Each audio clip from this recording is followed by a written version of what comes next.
나라 안팎에서 힘들고 괴로운 뉴스가 터질 때도 반도체 얘기만 나오면 괜히 기분이 좋아집니다. 요즘 반도체 업황이 아무리 안 좋다고 해도 최고의 성과를 놓고 비교했을 때 1위일 뿐입니다. 산업의 쌀인 반도체 부문에서 한국 기업이 1, 2위라는 사실은 한국인에게 반도체는 곧 우리의 동무대란 자부심을 심어줍니다. 1위 삼성은 꼿꼿이 자리를 지켜왔지만 SK하이닉스가 2위란 자리를 지키기까지는 눈물 없이 들을 수 없는 기적 같은 스토리가 있습니다. 불과 12년 전만 해도 SK하이닉스의 주인은 없었고 주인이 되고 싶어하는 기업도 없었습니다. 2018년 최고의 순간을 맞은 SK하이닉스가 그야말로 재계 애물단지였다는 사실은 쉽게 믿기 어렵습니다. SK하이닉스의 전신은 현대전자산업으로 1983년 탄생의 이듬해 16KB S그램 시험 생산에 성공하며 본격적으로 반도체 사업에 뛰어들었습니다. 회사의 운명이 처음으로 바뀐 것은 1999년 외환위기 때였습니다. 당시 DJ 정부는 중복 투자를 막겠다며 빅딜을 주도했고 LG그룹은 눈물을 삼키며 LG반도체를 현대그룹에 넘겼습니다. 현대전자는 LG반도체 흡수합병을 계기로 반도체 전문기업으로 변신했습니다. 곧바로 삼성전자와 세계 반도체 시장을 놓고 경쟁을 벌이는 구도로 들어갔지만 아쉽게도 2000년대 초는 반도체 업계 사상 최악의 불경기였습니다.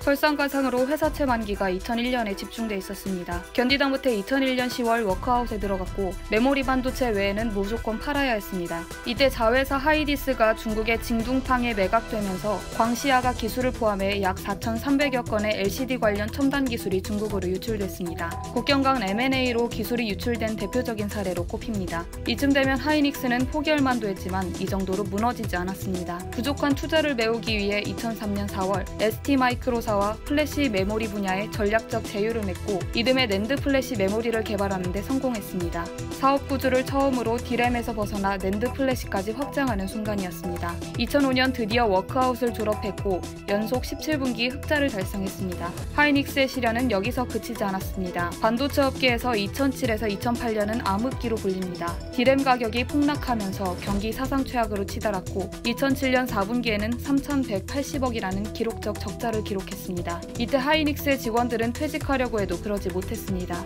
우리 사주를 대출받아 샀는데 주식은 휴지 조각과 같았고 퇴직하려면 대출금을 갚아야 하는데 그럴 수도 없어서 이직하지 못했습니다.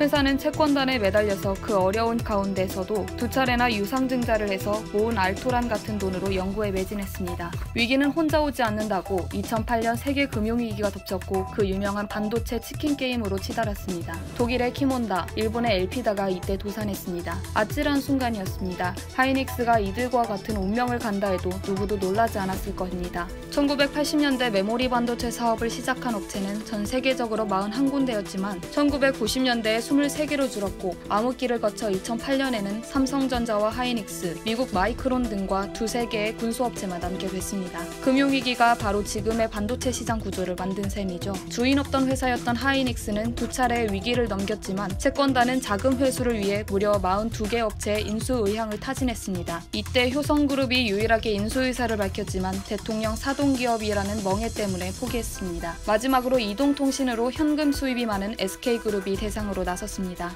회장을 제외하고는 내부 경영진 대부분이 인수를 반대한 가운데 단행된 하이닉스 통합은 사실 최 회장 개인이 풀고 싶었던 SK그룹의 수건이었을지도 모릅니다. SK가 이만큼 클 수 있었던 그동안의 굵직굵직한 인수합병에는 늘 뒤뒤하게가 돌았습니다. 1980년 대한석유공사와 1994년 한국이동통신 인수는 정권 비호 아래 가능했던 것이라는 질시가 있었던 것도 사실입니다. 최 회장은 하이닉스 인수를 통해 그동안의 모든 질시를 털어내기를 바랬던 거죠. 그리고 해낸 것입니다. 이제 SK를 두고 정권 덕을 봐서 커왔다는 말은 더 이상 할 수 없게 된 것입니다. 아니 오히려 애국기업이라는 말을 듣게 됐습니다. 망해가는 기업을 데려다 세계 2위로 키웠기 때문입니다. 2차 매각 시도까지 불발됐던 하이닉스는 2012년 2월 14일 3차 매각을 통해 SK 품에 안기게 되었습니다. SK는 하이닉스 인수 첫 해에 3조 8,500억 원을 쏟아부었습니다. 이것은 실로 신의 한 수였습니다. 2012년 반도체 경기 하락으로 다른 업체들은 투자를 축소했습니다. 반면 SK는 달랐습니다. 하이닉스가 SK에 편입되기 전인 2011년 연구 개발비는 8,340억 원이었는데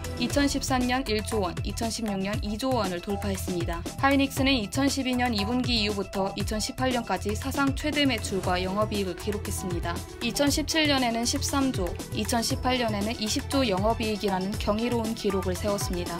이제 SK하이닉스는 더 이상 데려온 자식이 아니라 SK그룹의 황금알 거위가 됐습니다. 최씨 집안의 프라이드가 된 것입니다. 것입니다. 아니, 우리 한국인의 프라이드가 된 것입니다. 이상 여의도 튜브였습니다.